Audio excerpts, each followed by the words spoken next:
musik. Oke.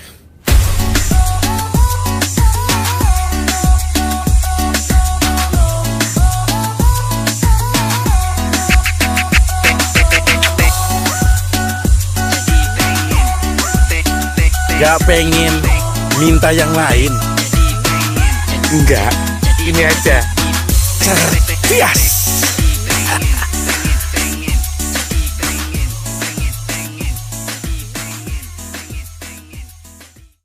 Tadi itu saya mengikuti jejaknya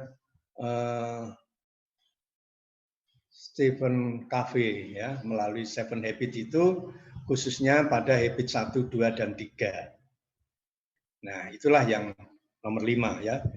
Nanti Bapak Ibu bisa melatih dengan membiasakan diri melalui habit 1, 2, dan 3 dari paparan Stephen Covey. Itu secara singkat learning outcome-nya. Ini kontak person saya. Oke. Nah, mengenai perubahan, saya kira kita hidup itu selalu mengalami perubahan.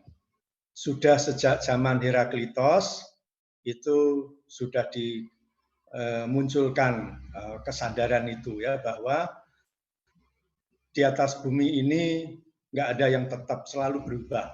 Ya. Heraklitos ini filsuf Sokratik ya, sebelum zaman Sokrates.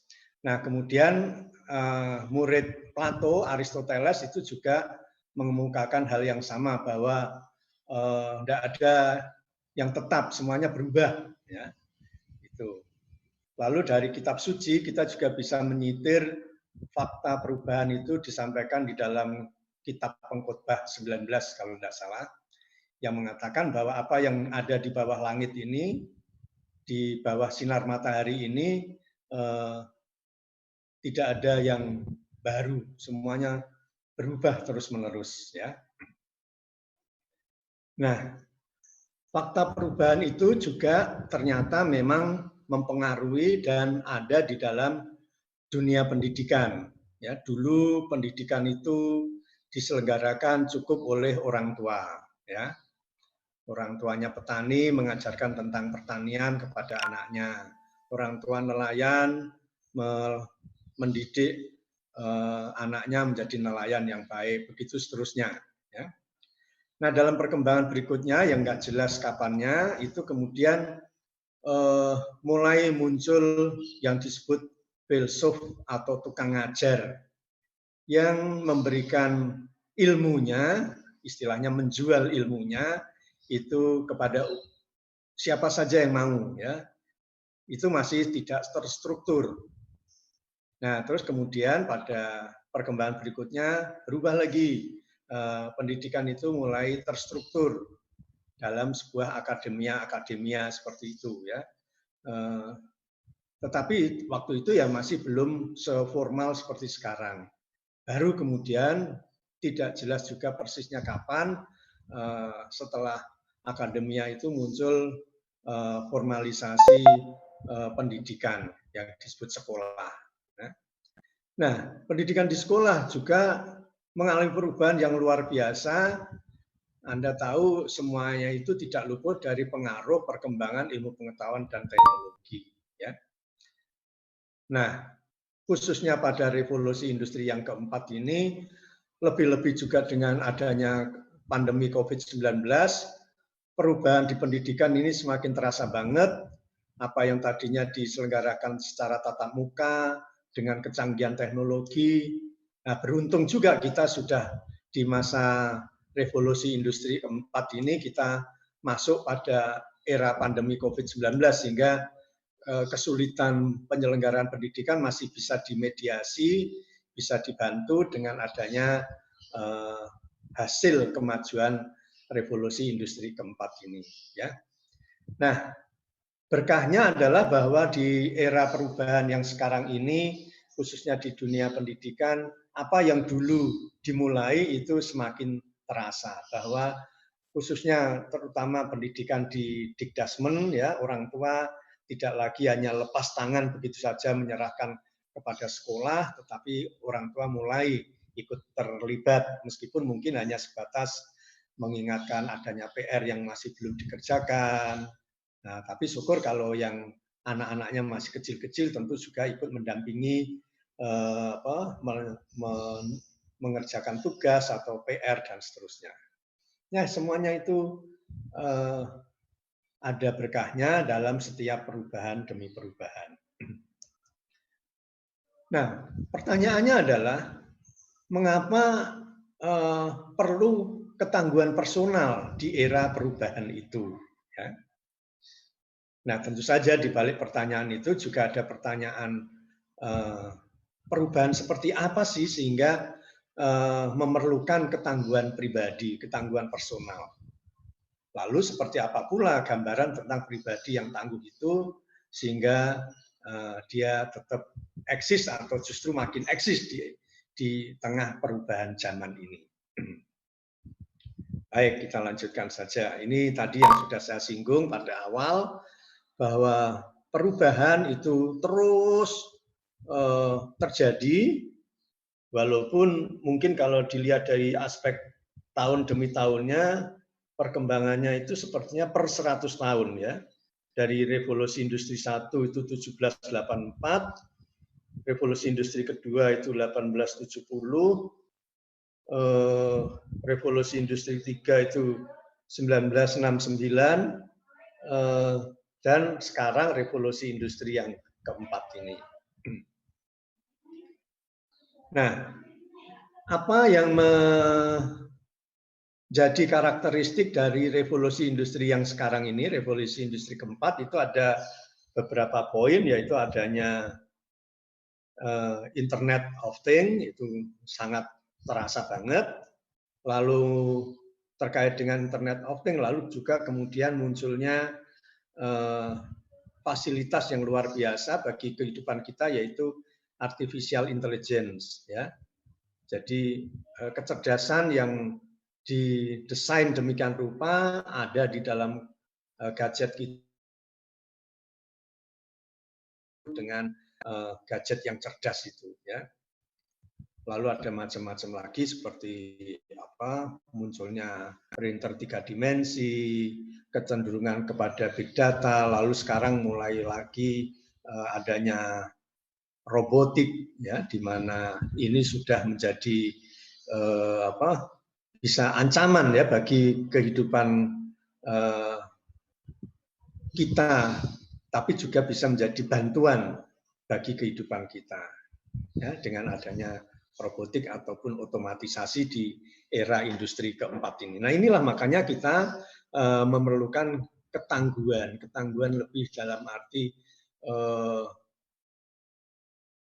tangguh menghadapi segala tantangan dan rintangan di era perubahan itu. Contohnya ya, misalnya di era revolusi industri keempat ini dengan menguatnya misalnya robotik, ya, apalagi menurut Jia itu ada robot yang mulai di style begitu pinter dan terampil sehingga bisa berkomunikasi. Wah, ini kan luar biasa. Ini bisa sangat dalam arti tertentu menjadi challenge ya, challenge atau tantangan yang harus dihadapi oleh kita manusia. Kalau kita tidak aware dan tidak mempunyai daya adaptasi yang luar biasa, kita bisa tergeser, tergusur ya oleh peran robot yang diciptakan oleh manusia itu sendiri. Ya. Jadi manusia itu mendatangkan berkah, tapi juga menggusur juga eksistensi atau pemeranan tertentu. Ya. Bisa kita lihat misalnya ya, bahwa memang sungguh bahwa kemajuan teknologi itu mengubah kehidupan manusia, tapi juga kehidupan pasar. Ya. Ini Pak Petrus Seppi yang bergerak di bidang Periplus ini sangat paham mengenai perubahan teknologi dan perubahan pasar di dunia penerbitan misalnya ya, dari aspek produknya maupun aspek marketingnya ya, seperti itu.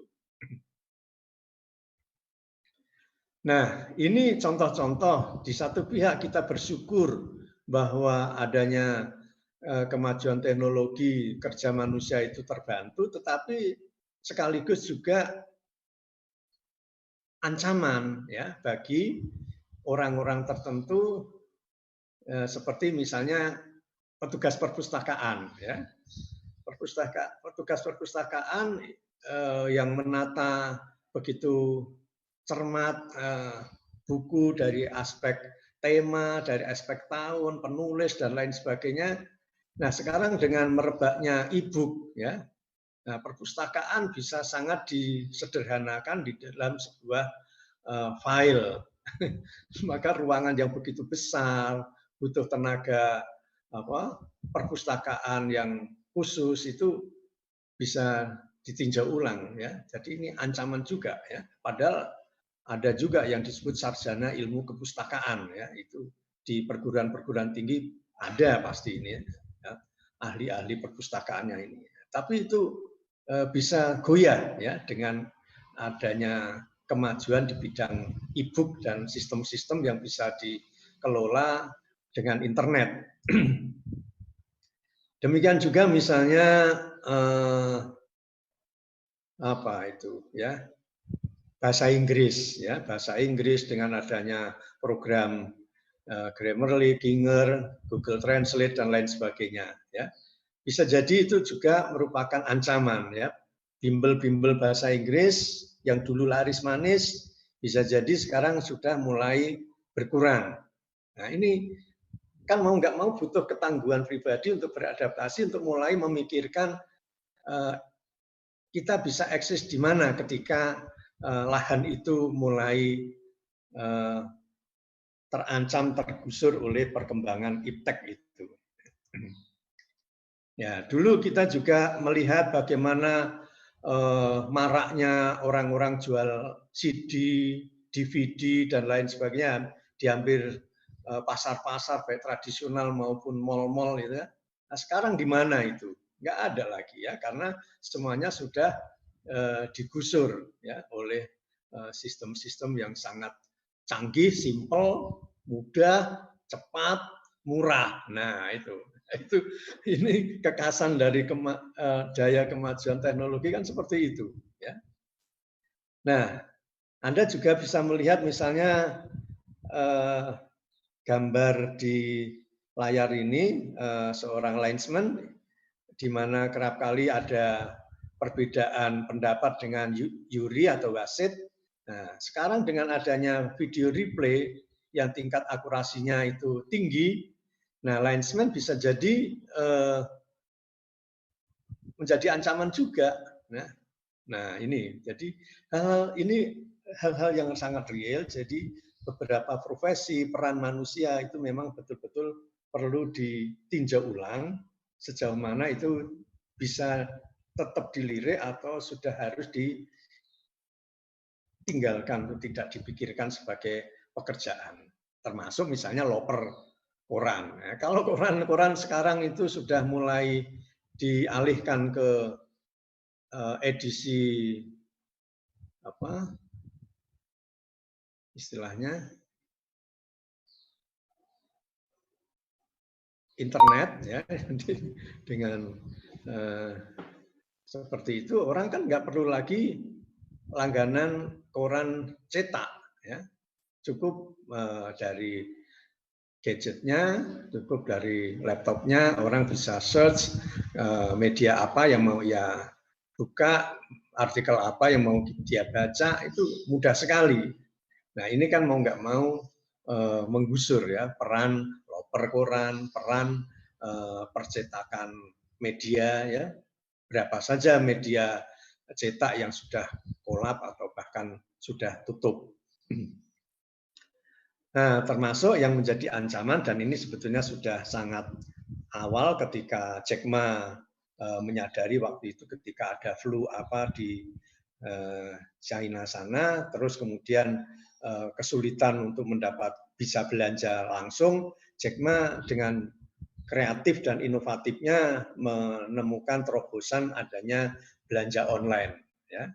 Nah ini dengan adanya belanja online yang semakin marak ini, tentu kasir-kasir di counter-counter supermarket atau di warung-warung atau toko-toko biasa ini juga sudah bisa terancam untuk tergusur, tergeser. Nah inilah makanya butuh ketangguhan personal tertentu ya untuk bisa switch atau menyesuaikan diri kepada bidang-bidang pekerjaan yang tidak tergantikan oleh kemajuan iptek, tetapi kita mengadaptasikan perkembangan iptek itu.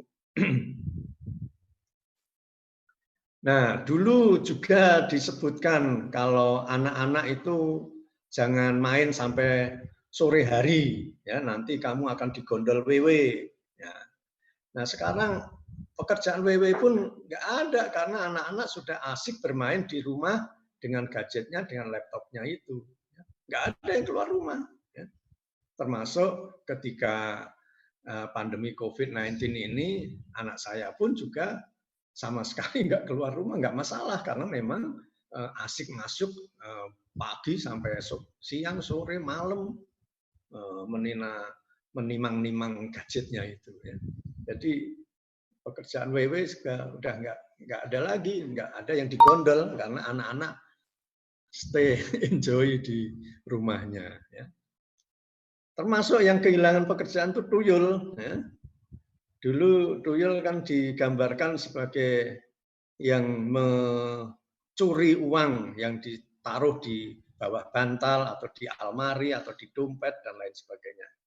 Nah sekarang siapa yang masih menyimpan uangnya banyak-banyak, bahkan kalaupun sedikit yang secara cash, pasti yang disimpan hanya sejumlah yang diperlukan saja, sekedar untuk jaga-jaga, ya, untuk keperluan cash flow gitu ya.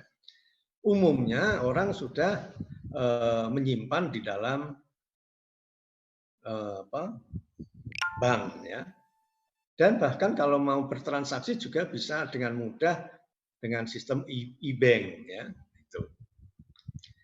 Nah, begitulah. Jadi memang luar biasa perubahan yang dihasilkan oleh kemajuan iptek itu ya.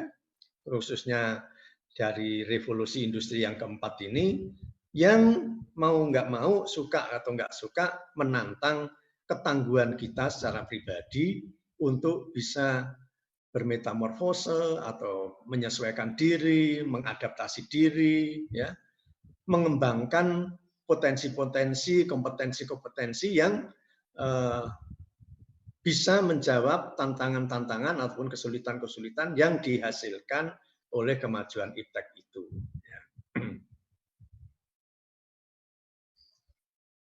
Nah, kita sekarang mau melihat beberapa contoh, ya, beberapa contoh pribadi-pribadi yang tangguh, ya. Bisa kita lihat misalnya ini sekedar contoh saja, Anda bisa menemukan sendiri juga banyak orang yang tangguh. Ya. Stephen Hawking ini, ya. Stephen Hawking ini mempunyai kelemahan secara fisik, ya, sehingga ia hidup, tumbuh, dan kembangnya secara fisik dari atas kursi rodanya itu. Tetapi ia memiliki ketangguhan yang luar biasa di bidang intelektual. Nah, intelektualitasnya itulah yang ia kembangkan supaya dia eksis di tengah perubahan dan sekian banyak tantangan ya, yang dihadapi. Sehingga meskipun dia secara fisik itu lemah, tapi bagaimana dia tetap eksis, ya, tetap bisa berkontribusi untuk kehidupan masyarakat menjadi berkah, katakanlah begitu. Ya. Nah itu gambaran. Ya. Jadi orang yang tidak larut di dalam kelemahan diri, tidak larut di dalam percaturan hidup bersama, walaupun kita mengalami atau memiliki macam-macam keterbatasan. Nah, Bapak Ibu pasti juga kenal dengan tokoh ini, ya, Kolonel Sanders, ya. Ini tokoh yang nggak asing lagi karena di sudut-sudut kota besar ataupun kecil pasti foto beliau ini terpampang dan dikenal baik oleh opa-opa, oma-oma sampai anak-anak kecil bahkan balita. Ya. Di mana ketangguhan Kolonel Sanders ini yang mungkin kita bertanya kenapa sih lambang KFG itu bapak tua dengan kumis yang sudah putih semua itu. Ya. Rupa-rupanya Tuan Sanders ini memang orang yang dihantam kegagalan demi kegagalan secara bertubi-tubi sampai usianya yang lanjut. Tetapi dia cukup tangguh untuk terus berusaha bangkit walaupun dengan segala keterbatasannya. Ini bisa kita lihat misalnya di usia 5 tahun ayahnya sudah meninggal dunia. Di usia 16 tahun ia harus berhenti bersekolah. Di usia 17 tahun dia sudah dipecat 4 kali dari pekerjaannya. Di usia 18 dia menikah. Tapi di usia 18 sampai 22 ini dia mencoba menafkahi keluarganya dengan menjadi kondektur, tapi gagal. Nah, lalu ia mencoba mengadu nasib ke dinas militer, ya, sampai dapat kolonel itu, tapi dia dikeluarkan juga. Lalu mencoba tes untuk mengadu peruntungannya dengan studi di Fakultas Hukum, lagi-lagi gagal. Ya. Jadi itulah dengan suasana yang seperti itu, maka ketika Sanders ini umurnya 20, istrinya meninggalkannya dan mengajak serta putrinya yang masih bayi waktu itu. Ya. Tapi terus kemudian setelah dia bekerja kecil-kecilan di sebuah kafe kecil sebagai tukang cuci piring dan tukang masak, ia mencoba mengambil putrinya dan istrinya. Ya. Nah, gitu pergumulannya. Ya. Nah, di usia 65 tahun dia akhirnya pensiun kan dari pekerjaan itu, dan di hari pertama pensiun ia mendapat cek dari pemerintah senilai $105. Apa artinya itu? Artinya bahwa pemerintah pun menganggap dia ini tidak bisa membiayai hidupnya sehingga harus mendapatkan tunjangan hari tua. Nah, dalam situasi itu dia memutuskan untuk bunuh diri, ya. Karena merasa selama 65 tahun hidup kok selalu gagal gegel terus. Ya. Jadi di sini kelihatan bahwa orang yang tangguh itu bukan berarti orang yang serba tak tergoyahkan, ya, tapi tergoyahkan juga, sama dengan Nabi Ayub. Nabi Ayub ketika diterpa cobaan terus-menerus, walaupun akhirnya memang dia tetap eksis, ya, tetap berseru innalillahi wa inna ilaihi raji'un itu, ya, sebagai tanda keteguhan imannya. Tapi sebelum itu kan dia juga sempat goyah. Nah, demikianlah Kolonel Sanders ini juga begitu, sampai mau mencoba bunuh diri. Ya. Dia duduk di bawah pohon, yang menuliskan niatnya untuk bunuh diri. Tapi, puji Tuhan, alhamdulillah dia akhirnya mengurungkan niatnya. Lalu dia menulis apa yang ia mau capai di sisa hidupnya ini, yang sudah senja ini. Masakan dengan bunuh diri. Nah, dia sadar dia masih punya kesempatan dan keahlian, yaitu memasak. Nah, lalu dia kemudian pinjam $87 dengan jaminan cek, yang membeli ayam, yang memasak, dengan resepnya itu dia jual door to door, bukannya langsung laris manis, tapi dia juga mengalami penolakan lagi 1.009 kali dari satu rumah ke rumah lainnya di kota Kentucky. Ya. Bayangkan, di usia 65 dia sudah menyiapkan niat untuk bunuh diri, di usia 88 tahun barulah dia menjadi biliuner dari usaha Kentucky Fried Chicken-nya. Dan sekarang kita semua melihat bahwa seluruh dunia mengenal KFC, bahkan di Indonesia hampir setiap pelosok kota besar maupun kecil ada KFC. Jadi di sini kelihatan bahwa pribadi yang tangguh itu tidak mematikan ya oleh kegagalan yang dialaminya. Kegagalan itu tidak mematikannya, ya. Karena orang sukses akhirnya juga harus suka nggak suka, setuju nggak setuju, ternyata memang harus banyak melalui kegagalan demi kegagalan. Tapi dia tidak menyerah. Itu ciri orang tangguh. Jadi orang tangguh bukan nggak pernah gagal. Ini contoh lain lagi, ya. Tentu Bapak Ibu kenal tokoh ini, ya, Nick Vujicic. Nick Vujicic ini pemuda yang tidak punya tangan, nggak punya kaki, ya. Tapi dia mempunyai nyali yang luar biasa sehingga dia tidak takut mengarungi kehidupan. Ya. Dia dalam kondisi seperti itu mengembangkan hobinya berenang, memancing. Ya. Ini sesuatu yang kita bayangkan saja susah, ya. Tapi nyatanya dia bisa. Itu.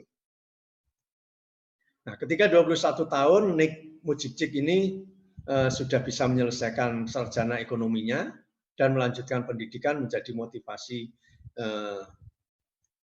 motivational speaker di Amerika, ya. Nah, kini Nick Vujicic ini sudah menjadi motivator kelas dunia nomor 1, ya. Nah, ini juga gambaran tangguh yang sangat jelas, orang yang tidak mudah terkapar di tengah ketidaklengkapan fisik, ya. Ya sempat goyah pasti itu, ya, ketika dia membanding-bandingkan dirinya dengan orang lain yang normal, ya. Nah, tentu saja nggak nyambung. Makanya dia juga memberi kiat, janganlah menempatkan dirimu pada posisi yang berbeda dari orang lain. Be yourself, itu katanya, ya. Nah, kamu bertumbuh dan berkembang ya sesuai dengan kondisi realmu, baik secara fisik, psikis maupun akal budi, ya. Itu semua yang terus diimprove, dikembangkan, yang mencerminkan ketangguhannya yang tidak kandas oleh sekian banyak kesulitan dan tantangan. Ya, jadi menurut Vujicic dan juga yang lain-lain, ketangguhan itu mengindikasikan tidak kenal menyerah dalam meraih tujuan. Ya. Itu dirumuskan dalam 3 prinsip Nick Vujicic, ya. To be thankful man, menjadi orang yang bersyukur, artinya orang yang tidak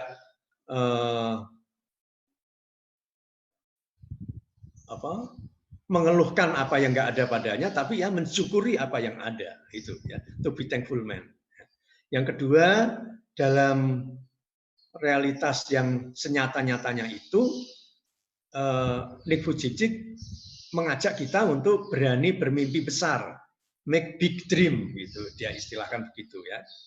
Lalu yang ketiga, nah jangan hanya make big dream doang, tetapi dengan apa yang ada, dengan impian yang besar, never give up, ya.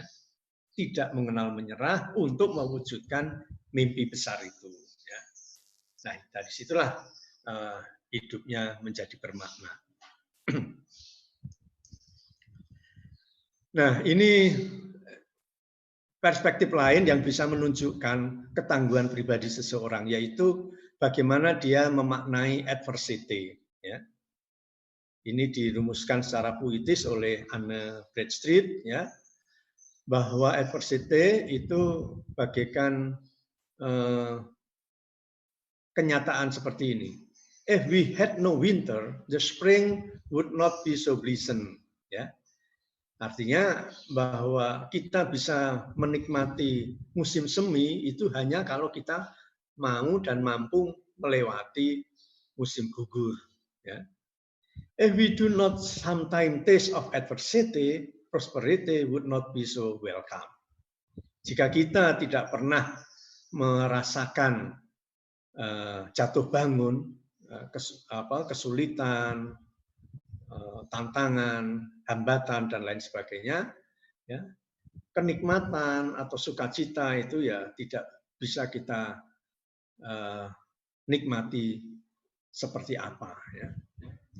Bahkan saya bisa mengatakan, misalnya kita bisa mengatakan nikmatnya duduk itu justru setelah kita cukup lama berdiri, kaki pegal, ya, tulang belakang ini capek, pas di kendaraan itu ada anak muda atau ada penumpang lain yang kemudian turun, lalu kita bisa duduk di kendaraan umum itu, di Transjakarta misalnya. Nah, di situ kan nikmat sekali bisa duduk itu. Tapi bagi orang yang seharian itu duduk, duduk ya tidak jelas nikmatnya duduk di mana ya. Tetapi ketika dia pernah merasa tidak duduk lalu duduk, nah itu kerasa sekali. Ini juga dikatakan lagi lewat ungkapan ini ya. Adversity causes some men to break and others to break record. Artinya bahwa melihat realitas kesulitan, hambatan, tantangan itu orang-orang bisa langsung kelepok-kelepok, KO, hancur, ya, mampus. Tapi bagi orang lain justru ini kesempatan untuk memecahkan rekor. Ya, itulah kekasan pribadi yang tangguh, personal toughness itu seperti itu gambarannya. Ya.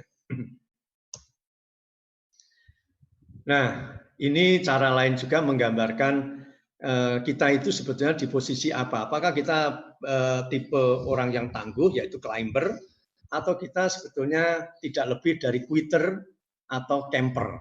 Nah, quitter itu adalah gambaran orang-orang yang mudah menyerah itu tadi. Ya. Diberitahu ada kesulitan, ada tantangan, ada harga yang harus dibayar seperti ini, lalu hands up, ya, nyerah. Enggak aja deh. Nah, gitu ya. Ini quitter, orang yang kalah sebelum perang. Ya. Lalu yang kedua adalah tipe camper. Ya. Camper itu tipe zona nyaman. Ya.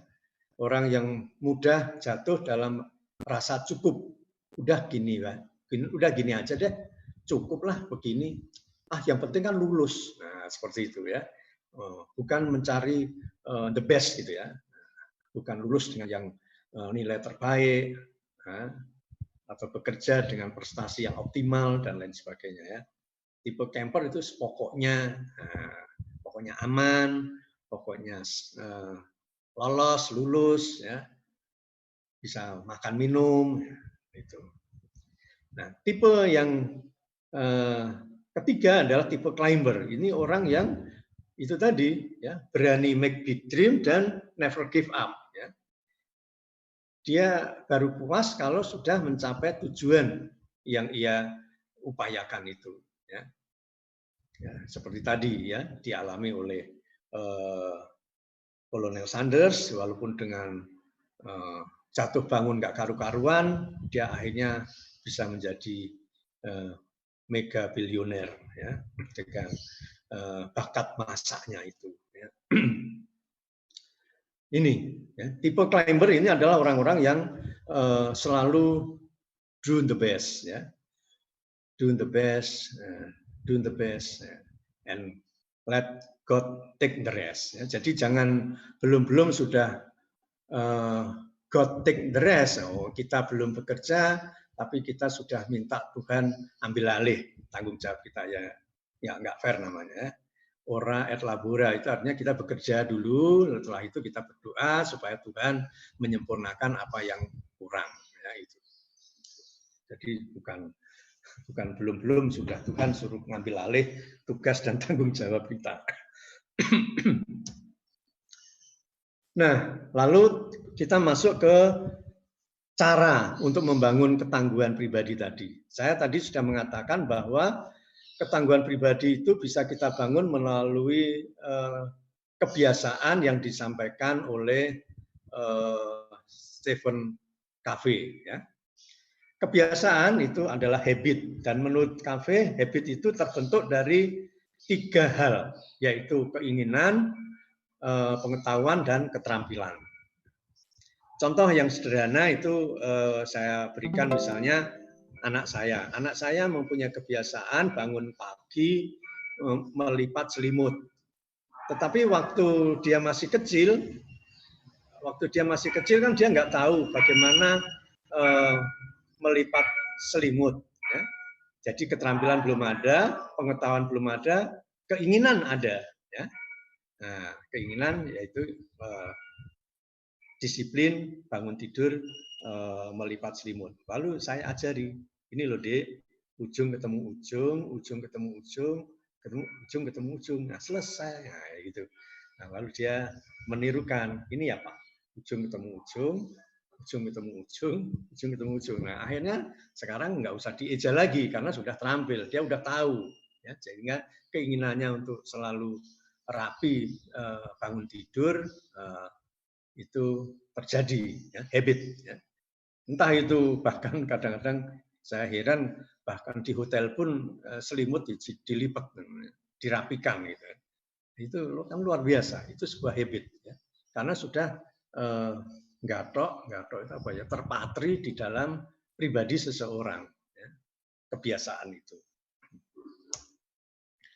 Nah, watak kita itu terbentuk dari sekian banyak kebiasaan. Ya.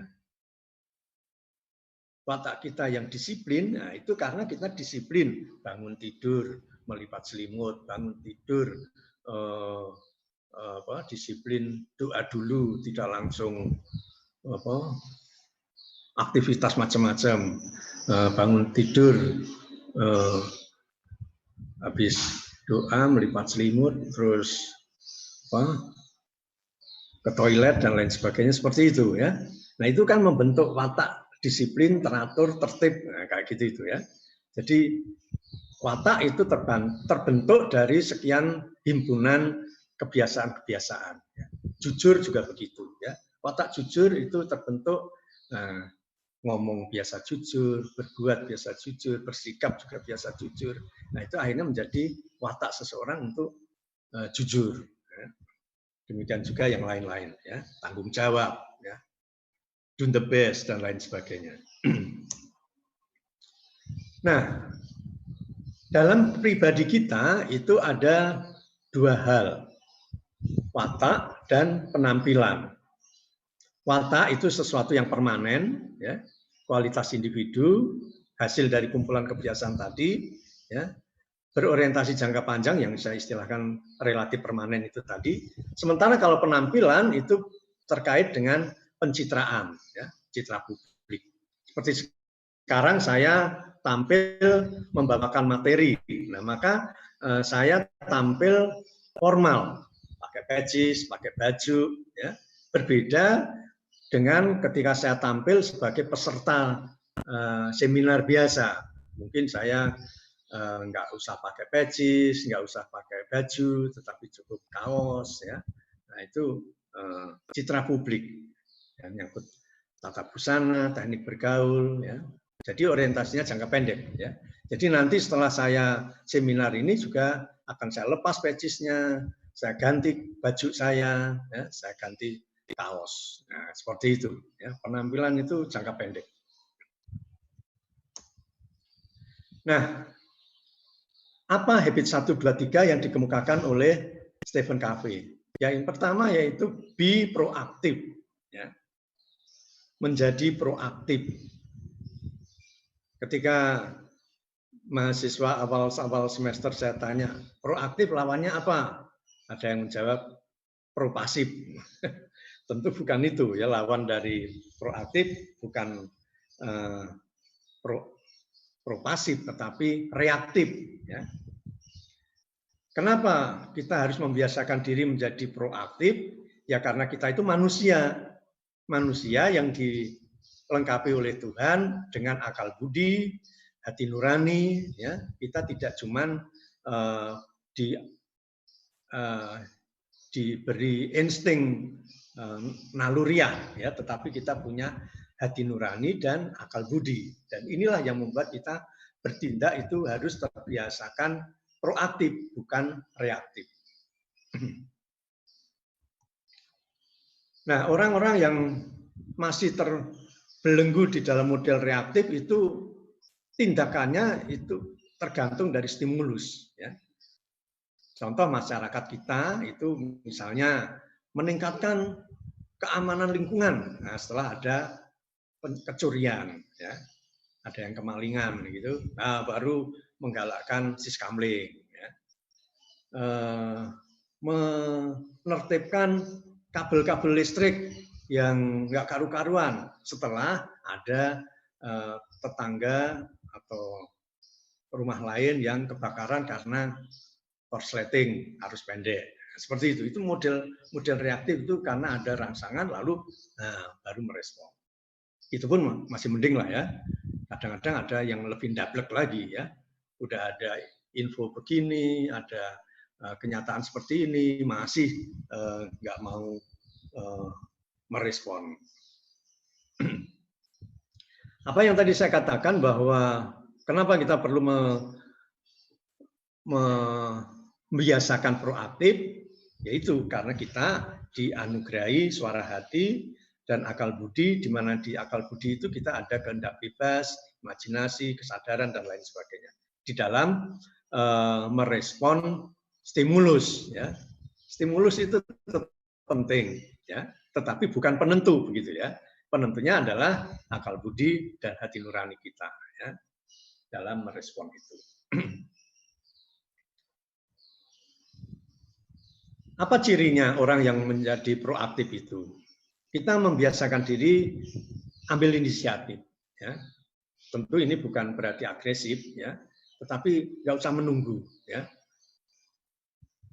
Bertindaklah, jangan sampai disuruh bertindak. Ya. Misalnya Pak Petrus tahu bahwa ada kerdus-kerdus setelah makan itu pada berantakan. Kok nggak ada yang ambil inisiatif untuk merapikan. Nah, lalu Pak Petrus Happy, karena dia sudah terbiasa proaktif, dia akan bergerak mengambil kotak-kotak bekas makanan itu, dimasukkan ke plastik ya, yang disediakan oleh panitia. Nah, itu jadi walaupun nggak usah ada yang nyuruh, tapi karena dia sudah terbiasa ya, bersikap proaktif, melihat situasi lalu ambil tindakan, nah, itu yang dia lakukan. Yang berikutnya yaitu menjadi bagian dari solusi, bukan dari masalah. Tadi gambarannya sederhana ya. Ada kondisi jorok, sampah berantakan, ya, masalah kan? Nah, tidak memperparah dengan malah menendang-nendang kardus bekas makanan atau menyalah-nyalahkan petugas dan lain sebagainya. Ya. Jadilah bagian dari solusi, bukan masalah. Ya, lalu jangan berkata tidak bisa, mudah berkata tidak bisa, harus seandainya tetap berkatalah saya memilih, saya lebih suka. Nah, itu artinya bahwa kita mengalir dari bentuk kesadaran, ya, keikhlasan, tekad, itu proaktif. Nah, dengan demikian jelas bahwa orang yang mempunyai kebiasaan proaktif itu adalah tipe orang yang bertanggung jawab, tidak mudah menyalahkan keadaan, tidak mudah menyalahkan lingkungan, ya, tetapi reflektif, melihat apa yang secara sadar bisa ia lakukan, koreksi atau action tertentu, ya, berdasarkan sistem nilai yang bagus. Ya, dengan demikian orang-orang yang proaktif ini relatif terkendali perbuatannya, bertanggung jawab, dan selalu fokusnya adalah pada circle of influence itu, dampak bagi kiri kanannya, ya. Tidak hanya pokoknya saya, ya, tapi selalu dikaitkan dengan dampaknya. Sebagai dosen BINUS, ya, itu baik perkataan, sikap maupun perbuatan itu selalu berdampak pada tidak hanya pada diri dosen BINUS itu sendiri, tapi juga BINUS sebagai institusi, mahasiswa BINUS, dan seterusnya dan sebagainya. Nah, itu fokus pada circle of influence itu macam begitu itu. Kerja tuntas, ya, itu tadi karena kita berorientasi untuk menjadi climber, ya, dan tidak defensif. Orang yang defensif itu yang reaktif, yang cenderung mencari pembenaran diri kalau ada kekurangan ataupun masalah. Nah, ini contoh yang menarik, orang yang proaktif itu dicontohkan oleh Jack Ma, ya. Dia tidak mengikuti filosofi wait and see, tetapi see and act, ya. Melihat situasi yang tidak memungkinkan belanja secara langsung, lalu Jack Ma ambil tindakan, ya, see and act. Nah, melihat begini, ya lalu berarti apa? Tadi seperti ilustrasi yang saya contohkan, Pak Petrus melihat ada sampah berserakan, nah, act-nya apa? Nah, itu bukan see terus, ya, see and act, ya, ya udah, ayo ambil ke plastik penampungan sampah. Nah, dengan demikian, see and act ini adalah tipe orang yang positif, optimis. Ya. Tapi kalau wait and see, ya ntar dulu lah, ya, gimana, nah, gitu itu, pokoknya pelitat-pelitut gitu lah. Wait and see. Nah ini ya, tadi yang saya bilang, Jack Ma. Ya. I'm doing while you are only watching. Ya, jadi banyakkan orang kelamaan menonton, tapi tidak buru-buru take action. Ya, itu. Habit yang kedua yaitu begin with the end in mind. Ini saya sederhanakan kebiasaan yang kedua ini dengan sadar tujuan. Ya, artinya apa? Bahwa kita akan menjadi orang yang tangguh ketika kita itu selalu sadar dengan tujuan yang mau kita capai di dalam hidup ini. Nah, kalau sebagai orang beriman ya taruhlah the end in our mind kita itu adalah masuk surga. Maka itulah yang harus menjadi cakrawala ketika kita berbuat kini dan di sini. Ya. Saya saat ini sedang mempresentasikan materi dengan topik ketangguhan personal sebagai karakter yang relevan di era perubahan. Nah, itu saya yakini sebagai berguna untuk menanam, menabur kebaikan. Nah, ini kan relate with my dream, nah, ya itu untuk masuk surga. Itu loh. Jangan sampai apa yang kita lakukan ini mengendala atau menjadi kontraproduktif dengan pencapaian tujuan, gitu lah. Begin with the end in mind, itu maksudnya itu. Ya. Jadi orang yang selalu memiliki kesadaran akan tujuan akhirnya itu kan tidak akan sembarangan ya bertindak, berkata-kata dan lain sebagainya. Nah, itulah mengapa dalam tradisi agama-agama ketika kita berdoa itu selalu diajak untuk menghadap kiblat. Ya. Nah, kiblat kita macam-macam ya, tapi yang jelas apapun agama kita, kalau kita berdoa kita diajak untuk menghadap kiblat kan. Nah, itu supaya kita sadar tujuan kita, bahwa kita hidup di dunia ini untuk kembali kepada Sang Pencipta, ya. Mempertanggungjawabkan seluruh amanah yang diberikan kepada kita dalam menjalani hidup ini. Ya. Begin with the end in mind. Ya. Sehingga ketika kita harus menyudahi perjalanan hidup, kita bisa berseru seperti Nabi Ayub, innalillahi wa innalillahi rojiun. Tuhan yang memberi, Tuhan yang mengambil, ya monggo, terimalah ya Tuhan, ini milikmu. Gitu. Ya.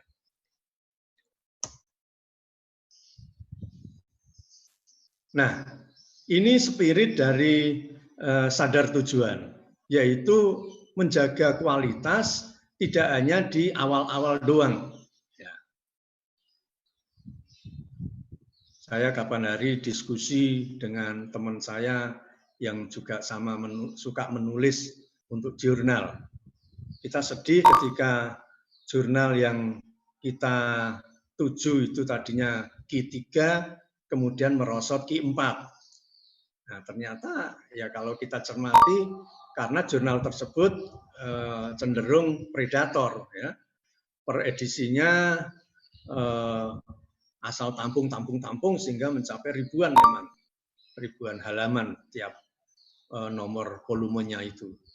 Nah, itu kan kelihatan bahwa dia tidak menjaga kualitas awal. Nah, spirit Broadway itu adalah spirit yang selalu menjaga perform setiap kali tampil. Ya. Broadway ini adalah opera kolosal yang terkenal di Las Vegas sana, dan dia tampil di sekian banyak negara dengan cerita yang kurang lebih sama, tetapi karena spiritnya itu selalu menjaga kualitas performa, tiket itu selalu sold out. Ya. Penonton tuh nggak ada bosannya, ya. Karena setiap kali melihat itu menarik, ya, nggak ada degradasi kualitas, tidak ada penurunan kualitas. Nah, ini kan beda banget dengan kecenderungan kebanyakan orang begitu melihat produknya laris, bukannya dijaga kualitasnya, tapi malah tergila-gila untuk mencari keuntungan dengan mengurangi kualitas, ya. Nah, akibatnya ya akan ditinggal konsumen. Itulah spirit Broadway, ya.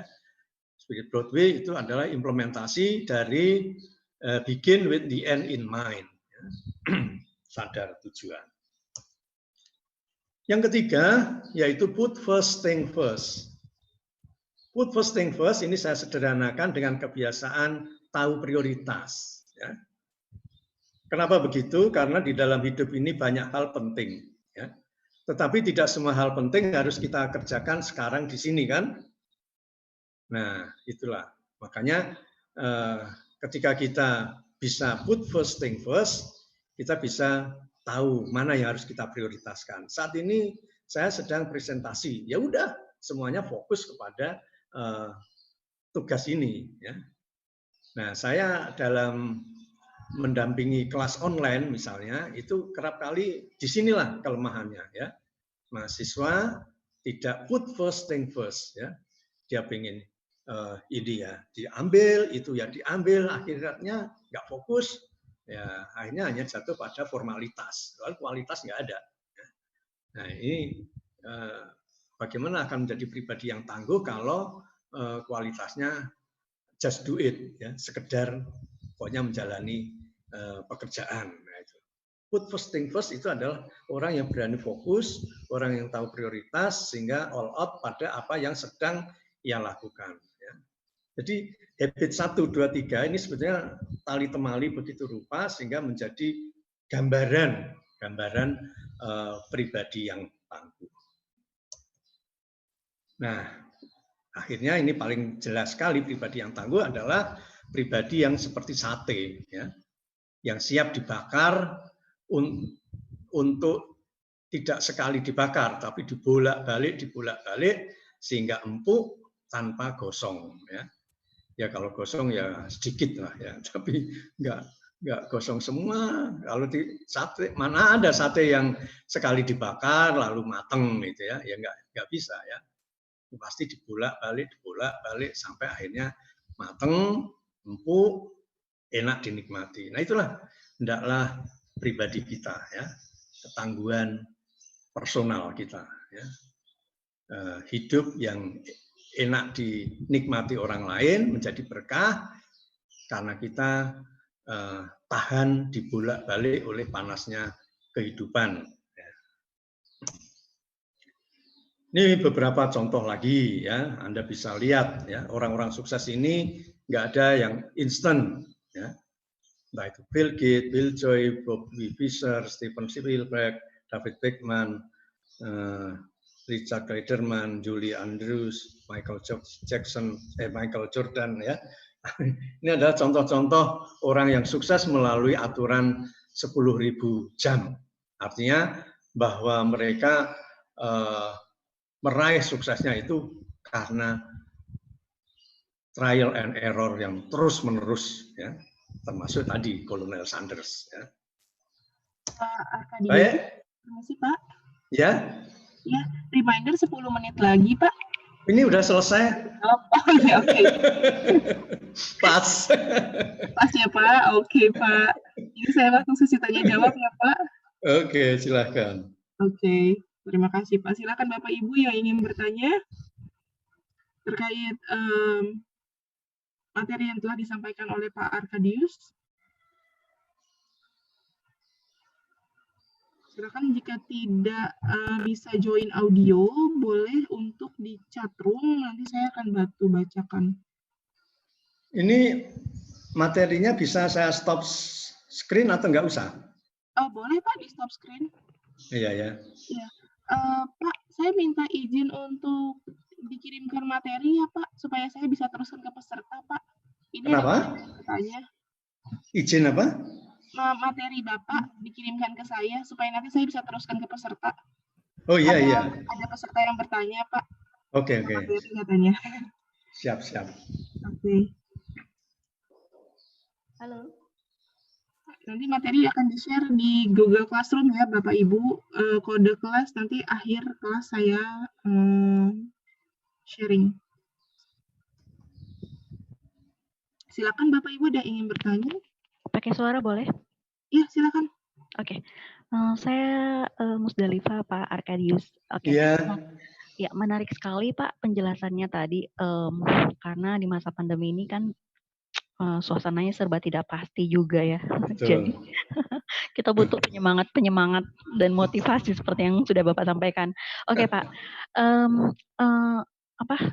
saya melihat orang-orang yang sukses itu seperti Bill Gates itu juga berasal dari keluarga yang terpelajar, keluarga yang menerapkan kedisiplinan. Bapaknya kan praktisi hukum kalau nggak salah ya Pak ya.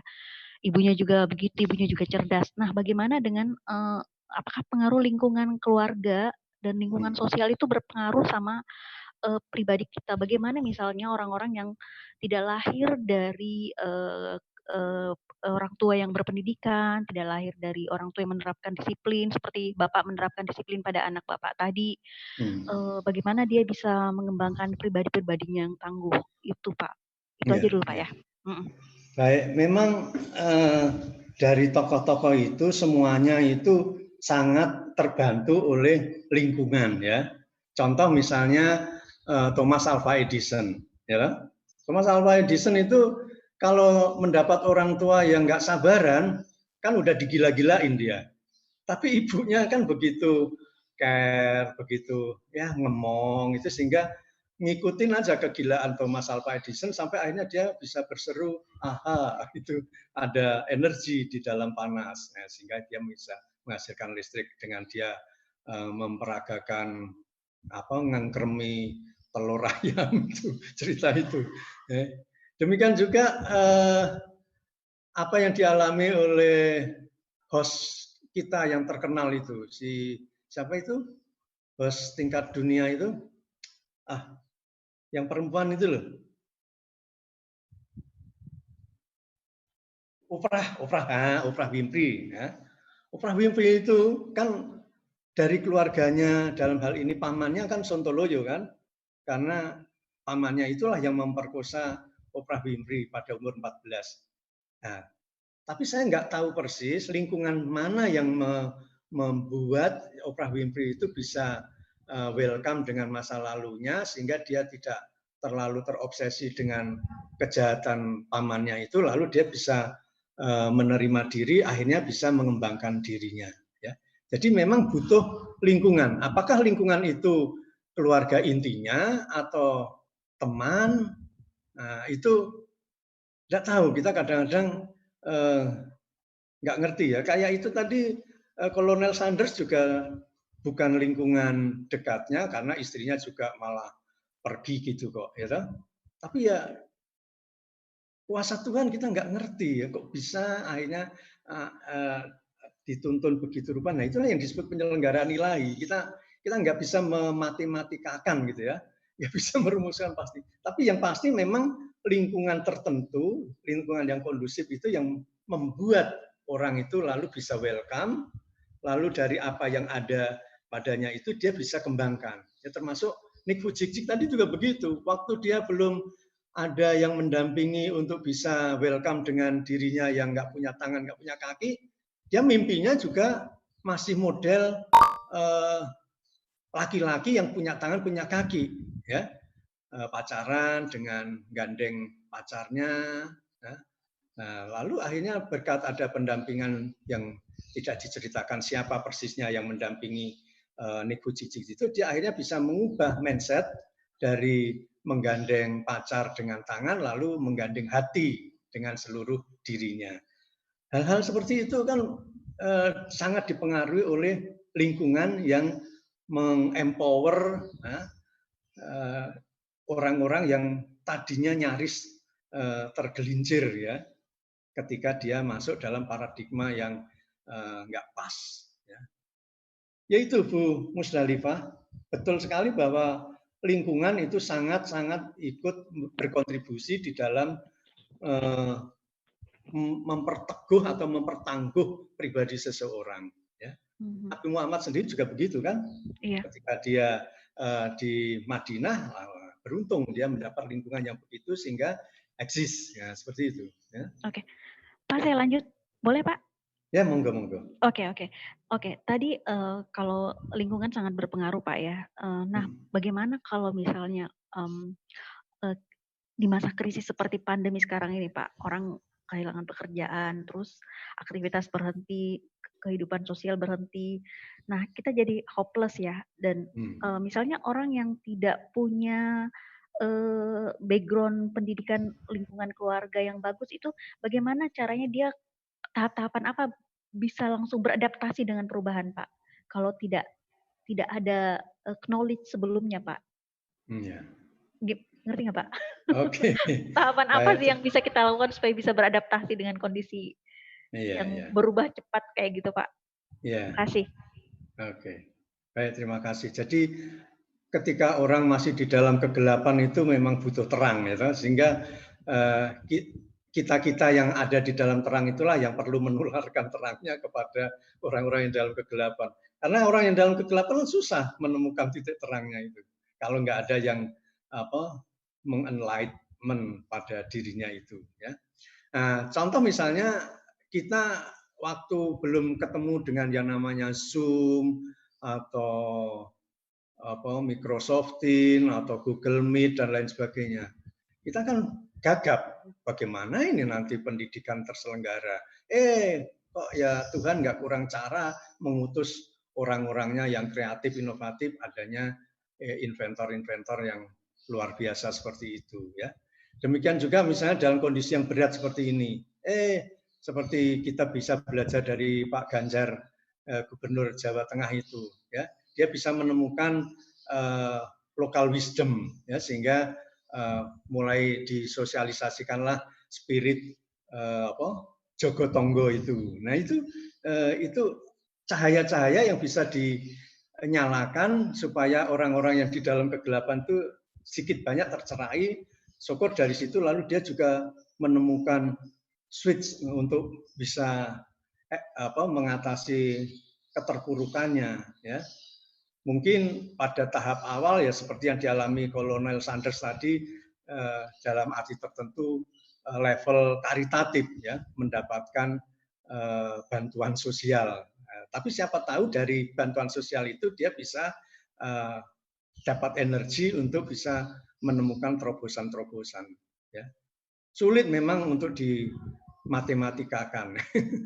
Paling ya dari ilustrasi-ilustrasi fenomenologi seperti itulah saya bisa memahami kenapa ada orang yang benar-benar terkapar, ada orang-orang yang bisa switch, bisa melompat dan lain sebagainya. Mohon maaf Bu Musda kalau tidak pas jawaban saya. Makasih banyak Pak. Oke.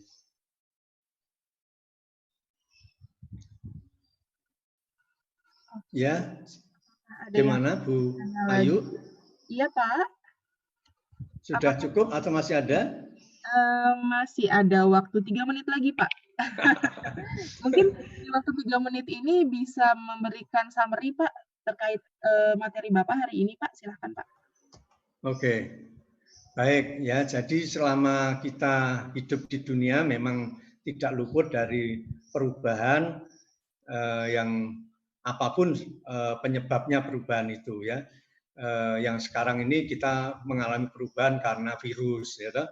Nah, semua menghasilkan tantangan-tantangan, dan setiap tantangan itu pasti menghasilkan orang kalah, orang menang. Kita nggak mau jadi orang yang kalah, tahu ya pastinya. Nah, untuk menjadi orang pemenang itu perlulah sebuah ketangguhan khusus, ya. Bersyukur kalau kita bisa menjadi inventor-inventor sehingga kita dalam arti tertentu menjadi nabi pada situasi yang kita hadapi real itu, ya. Nabi bukan dalam arti nabi-nabi yang kita kenali, tetapi nabi dalam arti yaitu tadi memberi cahaya bagi kita-kita yang dalam kegelapan itu. Nah, tentu saja itu tidak luput dari karakter itu tadi ya, habit kita itu tadi ya, proaktif, sadar tujuan dan tahu prioritas. Orang-orang yang seperti itu kiranya potensinya cukup kuat ya untuk tidak tenggelam di dalam gelap gulitanya kesulitan yang dimunculkan oleh adanya perubahan. Saya kira itu saja closing speech saya untuk topik ini, Bu Ayu. Mudah-mudahan ini merupakan tantangan bagi kita semua untuk tidak mudah KO, tetapi selalu mencoba mencari apa yang bisa kita lakukan, walaupun kadang-kadang memang tidak mudah. Seperti saya, orang tua ini, saya kan udah umur 59, untuk beradaptasi dengan kemajuan iptek itu juga nggak mudah, tetapi kan kita bisa bertanya pada anak, pada teman, pada Google, ya. Nah, kemauan untuk belajar ini juga penting untuk bisa meningkatkan daya adaptasi kita. Saya kira begitu, Bu Ayu. Oke, baik. Terima kasih Pak Arkadius untuk sharing materi hari ini. Nanti, mohon maaf Pak, reminder untuk dikirimkan ke saya Pak, materinya Pak. Ini banyak peserta yang private chat ke saya. Iya, iya. Minta pembahasan hari ini. Oh ya, oke. Oke, ya. Baik, kita masuk ke jam istirahat dulu, Bapak Ibu. Nanti kita kembali lagi jam 12.20 atau jam 12.30. Ya, terima kasih Pak Arkadius untuk waktunya Pak. Iya, sama-sama Bu Ayu dan Bapak Ibu semua. Ya. Terima kasih Pak Arkadius, terima kasih Bu Ayu. Terima kasih Bu Teresia. Oke, mungkin dari Pak Arkadius boleh Pak, bisa boleh untuk live meeting, nggak apa-apa, nanti screenshot-nya nanti akan saya kirimkan lewat WA ya Pak. Bagaimana? Pak Arkadius boleh untuk live meeting Pak? Oh, live meeting, oh ya. Ya, nggak apa-apa untuk live meeting, nanti screenshot hari ini saya akan kirimkan lewat WA ya Pak. Oke.